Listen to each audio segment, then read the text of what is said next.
जय माता दी दोस्तों, आपके अपने चैनल देवलोक स्टोरीज में आप सबका स्वागत है।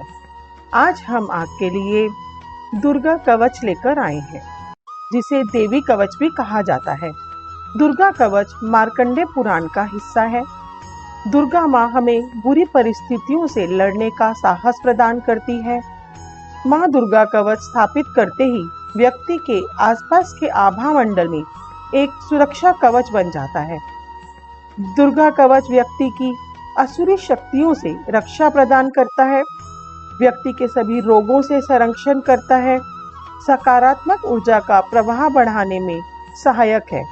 यह हमारे आंतरिक और बाहरी अंगों की रक्षा करता है। इस पाठ को करने से शरीर के समस्त अंगों की रक्षा होती है। यह पाठ महामारी से बचाव की शक्ति देता है। यह पाठ संपूर्ण आरोग्य का शुभ वरदान देता है। यह अत्यंत गोपनीय पाठ है। दुर्गा सप्तशती का कवच पाठ किए जाने से सौभाग्य की प्राप्ति होती है। इसे पूरी पवित्रता से करना चाहिए। आइए अब हम इसे शुरू करते हैं। देवी कवच। ओम। इस श्री चंडी कवच के ब्रह्मा ऋषि अनुष्टुप छंद चामुंडा देवता अंग न्यास में कही गई माताएं बीज दिग्धबंध देवता तत्व हैं। श्री जगदम्बा की प्रीति के लिए सप्तशती के पाठांग भूत जप में इसका विनियोग किया जाता है। ओम चंडिका देवी को नमस्कार है। मार्कंडे जी ने कहा, पितामह, जो इस संसार में परम गोपनीय तथा मनुष्यों की सब प्रकार से रक्षा करने वाला है और जो अब तक आपने दूसरे किसी के सामने प्रकट नहीं किया हो, ऐसा कोई साधन मुझे बतलाइए। ब्रह्मा जी बोले, ब्राह्मण, ऐसा साधन तो एक देवी का कवच ही है, जो गोपनीय से भी परम गोपनीय है, पवित्र तथा संपूर्ण प्राणियों का उपकार करने वाला है। महामुने, उसे श्रवण करो। देवी की 9 मूर्तियां हैं, जिन्हें नवदुर्गा कहते हैं। उनके पृथक पृथक नाम बतलाए जाते हैं।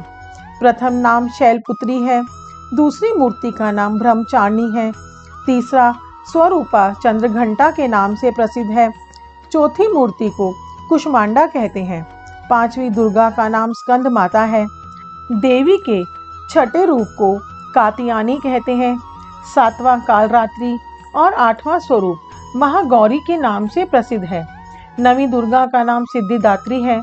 ये सब नाम सर्वज्ञ महात्मा वेद भगवान के द्वारा ही प्रतिपादित हुए हैं। जो मनुष्य अग्नि में जल रहा हो, रणभूमि में शत्रुओं से घिर गया हो, विषम संकट में फंस गया हो तथा इस प्रकार भय से आतुर होकर जो भगवती दुर्गा की शरण में प्राप्त हुए हों, उनका कभी भी कोई अमंगल नहीं होता। युद्ध के समय संकट में पड़ने पर भी उनके ऊपर कोई विपत्ति नहीं दिखाई देती। उन्हें शोक, दुख और भय की प्राप्ति नहीं होती। जिन्होंने भक्ति पूर्वक देवी का स्मरण किया है, उनका निश्चय ही अभ्युदय होता है। देवीश्वरी, जो तुम्हारा चिंतन करते हैं, उनकी तुम निसंदेह रक्षा करती हो। चामुंडा देवी प्रेत पर आरूढ़ होती है, वाराही भैंसे पर सवारी करती है, इंद्री का वाहन ऐरावत हाथी है, वैष्णवी देवी गरुड़ पर ही आसन जमाती हैं, माहेश्वरी वृषभ पर आरूढ़ होती हैं, कौमारी का वाहन मयूर है, भगवान विष्णु की प्रियतमा लक्ष्मी देवी कमल के आसन पर विराजमान है और हाथों में कमल धारण किए हुए हैं। वृषभ पर आरूढ़ ईश्वरी देवी ने श्वेत रूप धारण कर रखा है। ब्राह्मी देवी हंस पर बैठी हुई हैं और सब प्रकार के आभूषणों से विभूषित हैं। इस प्रकार ये सभी माताएं सब प्रकार की योग शक्तियों से संपन्न हैं। इनके सिवा और भी बहुत सी देवियां हैं, जो अनेक प्रकार के आभूषणों की शोभा से युक्त तथा नाना प्रकार के रत्नों से सुशोभित हैं।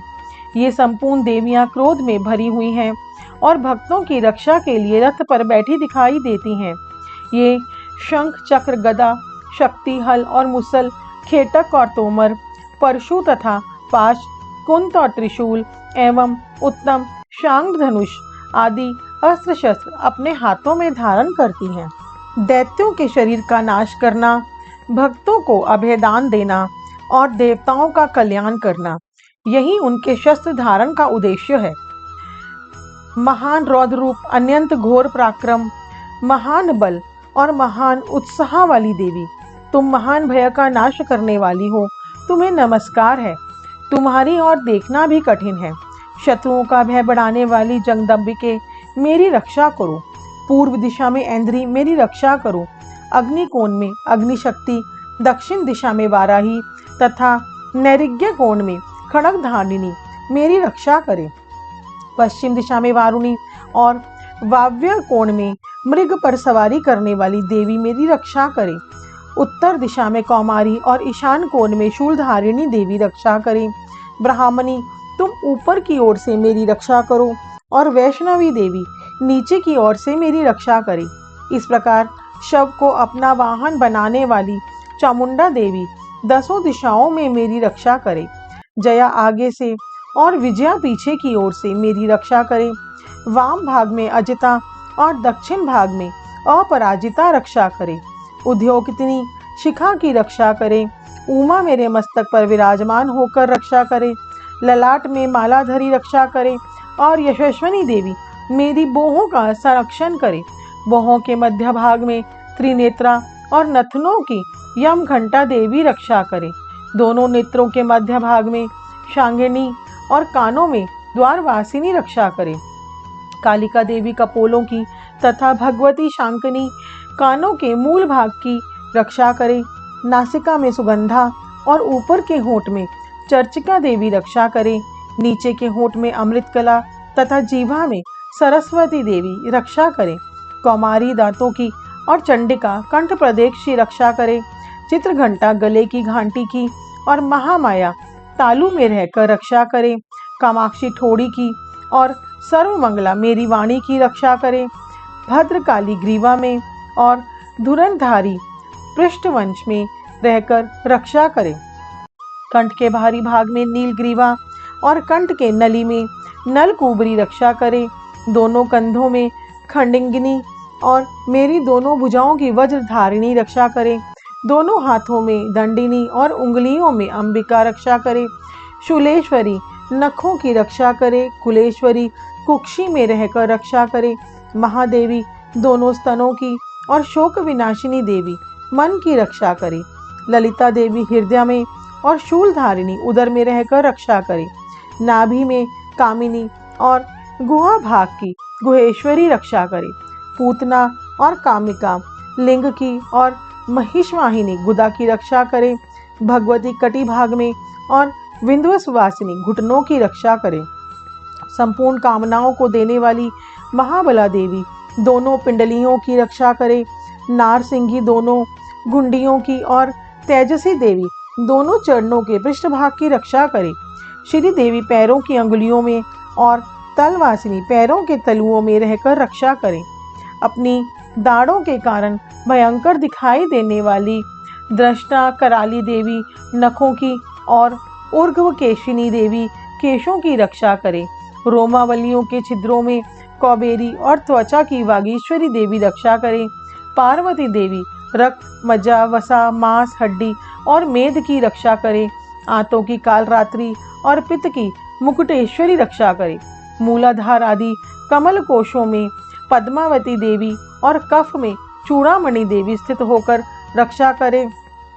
नख के तेज की ज्वालामुखी रक्षा करे, जिसका किसी भी अस्त्र से भेदन नहीं हो सकता। वह अभेद्या देवी शरीर की समस्त संधियों में रहकर रक्षा करे। ब्राह्मणी, आप मेरे वीर्य की रक्षा करें। क्षत्रेश्वरी छाया की तथा धर्मधारिणी देवी मेरे अहंकार, मन और बुद्धि की रक्षा करे। हाथ में वज्र धारण करने वाली वज्रहस्ता देवी मेरे प्राण, अपान, व्यान, उदान और समान वायु की रक्षा करे। कल्याण से शोभित होने वाली भगवती कल्याण शोभना मेरे प्राण की रक्षा करे। रस, रूप, गंध, शब्द और स्पर्श इन विषयों का अनुभव करते समय योगिनी देवी रक्षा करे तथा सत्वगुण, रजोगुण और तमोगुण की रक्षा सदा नारायणी देवी करे। वारिही आयु की रक्षा करे। वैष्णवी धर्म की रक्षा करे और चक्रणी देवी यश, कीर्ति, लक्ष्मी, धन तथा विद्या की रक्षा करे। इंद्राणी, आप मेरे गोत्र की रक्षा करें। चंडिके तुम मेरे पशुओं की रक्षा करो, महालक्ष्मी पुत्रों की रक्षा करे और भैरवी पत्नी की रक्षा करे। मेरे पथ की सुपथा तथा मार्ग की क्षेम करी रक्षा करे। राजा के दरबार में महालक्ष्मी रक्षा करे तथा सब और व्याप्त रहने वाली विद्या देवी संपूर्ण भयों से मेरी रक्षा करे। देवी, जो स्थान कवच में नहीं कहा गया है एतव रक्षा से रहित है, वह सब तुम्हारे द्वारा सुरक्षित हो, क्योंकि तुम विजयशालिनी और पापनाशिनी हो। यदि अपने शरीर का भला चाहे तो मनुष्य बिना कवच के कहीं एक पग भी न जाए। कवच का पाठ करते ही यात्रा करे। कवच के द्वारा सब ओर से सुरक्षित मनुष्य जहाँ जहाँ भी जाता है वहाँ वहाँ उसे धन लाभ होता है तथा संपूर्ण कामनाओं की सिद्धि करने वाली विजय की प्राप्ति होती है। वह जिस जिस अभिष्ट वस्तु का चिंतन करता है उस सब को निश्चय ही प्राप्त कर लेता है। वह पुरुष इस पृथ्वी पर तुलना रहित महान ऐश्वर्य का भागी होता है। कवच से सुरक्षित मनुष्य निर्भय हो जाता है। युद्ध में उसकी पराजय नहीं होती तथा वह तीनों लोकों में पूजनीय होता है। देवी का यह कवच देवताओं के लिए भी दुर्लभ है। जो प्रतिदिन नियम पूर्वक तीनों संध्याओं के समय श्रद्धा के साथ इसका पाठ करता है उसे दैवी कला प्राप्त होती है तथा वह तीनों लोकों में कहीं भी पराजित नहीं होता। इतना ही नहीं, वह अपमृत्यु से रहित हो 100 से भी अधिक वर्षों तक जीवित रहता है। मकरी, चेचक और कोढ़ आदि उसकी संपूर्ण व्याधियां नष्ट हो जाती हैं। कनेर, भांग, अफीम, धतूरे आदि का स्थावर विष, सांप और बिच्छू आदि के काटने से चढ़ा हुआ जनगम विष तथा अहीफेन और तेल के संयोग आदि से बनने वाला कृत्रिम विष, ये सभी प्रकार के विष दूर हो जाते हैं। उनका कोई असर नहीं होता। इस पृथ्वी पर मारण, मोहन आदि जितने आभिचारिक प्रयोग होते हैं तथा इस प्रकार के जितने मंत्र यंत्र होते हैं वे सब इस कवच को हृदय में धारण कर लेने पर उस मनुष्य को देखते ही नष्ट हो जाते हैं। ये ही नहीं, पृथ्वी पर विचरने वाले ग्राम देवता, आकाशचारी देव विशेष, जल के संबंध से प्रकट होने वाले गण, उपदेश मात्र से सिद्ध होने वाले निम्न कोटि के देवता, अपने जन्म के साथ प्रकट होने वाले देवता, कुल देवता, माला, डाकिनी, शाकिनी, अंतरिक्ष में विचरने वाली अत्यंत बलवती भयानक डाकिनियां, ग्रह, भूत, पिशाच, यज्ञ, गंधर्व, राक्षस, ब्रह्म राक्षस, बेताल, कुष्मांड और भैरव आदि अनिष्टकारक देवता भी हृदय में कवच धारण किए रहने पर उस मनुष्य को देखते ही भाग जाते हैं। कवचधारी पुरुष को राजा से सम्मान वृद्धि प्राप्त होती है। यह कवच मनुष्य के तेज की वृद्धि करने वाला और उत्तम है। कवच का पाठ करने वाला मनुष्य अपनी कीर्ति से विभूषित भूतल पर अपने सुयश के साथ साथ वृद्धि को प्राप्त होता है। जो पहले कवच का पाठ करके उसके बाद सप्तशती चंडी का पाठ करता है उसकी जब तक वन, पर्वत और काननों सहित यह पृथ्वी टिकी रहती है तब तक यहाँ पुत्र, पौत्र आदि संतान परंपरा बनी रहती है। फिर देह का अंत होने पर वह पुरुष भगवती महामाया के प्रसाद से उस नित्य परम पद को प्राप्त होता है जो देवताओं के लिए भी दुर्लभ है। वह सुंदर दिव्य रूप धारण करता और कल्याणमय शिव के साथ आनंद का भागी होता है। देवी कवच संपूर्ण होता है। दोस्तों, आपको हमारी वीडियो कैसी लगी हमें कमेंट करके जरूर बताएं। हमारी माँ जगदम्बा से यही प्रार्थना है कि हम सब पर अपना प्यार और आशीर्वाद बनाए रखें। दोस्तों, श्री दुर्गा सप्तशती के सभी अध्याय का आनंद उठाने के लिए हमारे चैनल को सब्सक्राइब कीजिए। हमें इतना प्यार और सहयोग देने के लिए आप सबका बहुत बहुत धन्यवाद।